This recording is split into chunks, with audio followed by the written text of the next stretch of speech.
നിങ്ങളുടെ favourite shows ഇനി ഒരിക്കലും മിസ്സാവില്ല. ഇപ്പോൾ C5 കാണും നിങ്ങളുടെ ഫേവറേറ്റ് ഷോസ് തികച്ചും സൗജന്യമായി.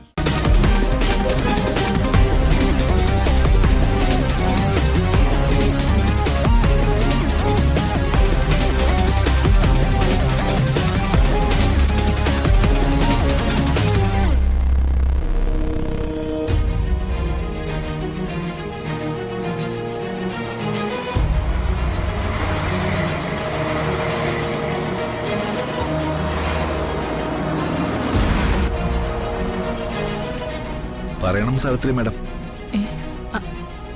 ഞാന് മാഡത്തിന്റെ കോള് പ്രതീക്ഷിച്ചിരിക്കുകയായിരുന്നു. ഞാൻ പറയാൻ പോകുന്ന കാര്യം എന്താണെന്ന് മാഡത്തിന് മനസ്സിലായി കാണുമല്ലോ. ആ മൈഥിലി താമസിക്കുന്ന വീട്ടിൽ നിങ്ങളുടെ മോൻ മൊത്തം അരിച്ചു പെറുക്കി. വാള് പോയിട്ടൊരു മുള്ളു പോലും അവിടെ നിന്ന് കിട്ടിയിട്ടില്ല. പക്ഷേ മൈഥിലി ചെമ്പകമംഗലത്ത് നിന്ന് മോഷ്ടിച്ച വാള് ഞാൻ കണ്ടു. എവിടെ വെച്ച്? അതൊന്നും വേണ്ട, അതൊന്നും എന്നോട് ചോദിക്കുകയായിരുന്നു. നമുക്കിടയിലുള്ള മൂടൽ മഞ്ഞ് നീങ്ങിക്കഴിഞ്ഞു. മാഡം കാര്യം എന്താണെന്ന് വെച്ചാൽ തുറന്നു പറയേ. മിസ്റ്റർ ഗോപൻ, ഞാൻ വിളിച്ചത് ആ വാളിന്റെ കാര്യം പറയാനല്ലേ? അതെ, എന്റെ തറവാട്ടിൽ നിന്ന് ഒരു മുതല് പോയാല് അത് കണ്ടുപിടിക്കാനുള്ള ബാധ്യത എനിക്കും കൂടിയല്ലേ? അത് കണ്ടുപിടിക്കാൻ ഒന്നുമില്ല മാഡം. മാഡത്തിന്റെ തലയണ കീഴിൽ തപ്പിയാൽ പെട്ടെന്ന് കിട്ടും. എന്താ നിങ്ങൾ പറഞ്ഞത്? എന്തിനാ മാഡം ഇങ്ങനെ തരംതാണ അഭ്യാസമൊക്കെ? ആ ഉടവാളുടെ റിസീവറായി എനിക്ക് അവിടെ വന്ന് എല്ലാവരുടെയും കൈവിരൽ അടയാളം എടുക്കേണ്ട കാര്യമൊന്നും ഉണ്ടായിരുന്നില്ല. വെറുതെ മാഡത്തിന്റെ ബെഡ്റൂം പരിശോധിക്കാൻ പോലീസുകാരോട് പറഞ്ഞാൽ മതിയായിരുന്നു. ഞാനത് ചെയ്യാതിരുന്നത് ഈ കച്ചവടത്തിൽ മാഡം എന്നെ കൂടി പങ്കാളിയാക്കുമെന്ന് കരുതിയ.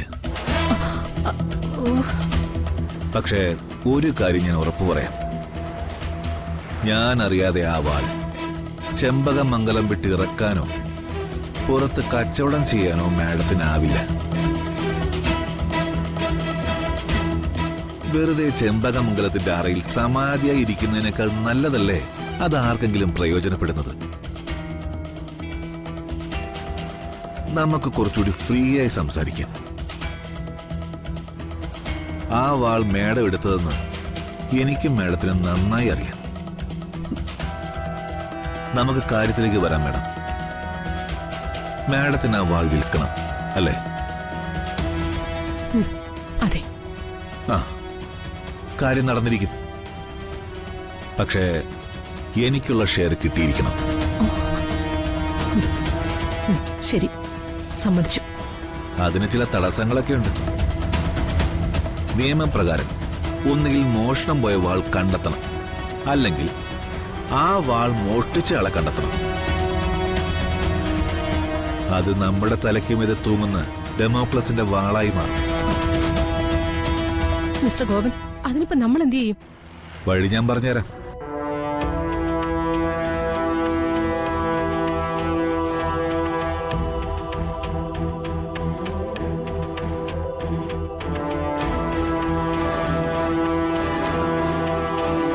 ഡൗൺലോഡ് ചെയ്യൂ C5 ആപ്പ്. കാണൂ എല്ലാ എപ്പിസോഡുകളും സൗജന്യമായി.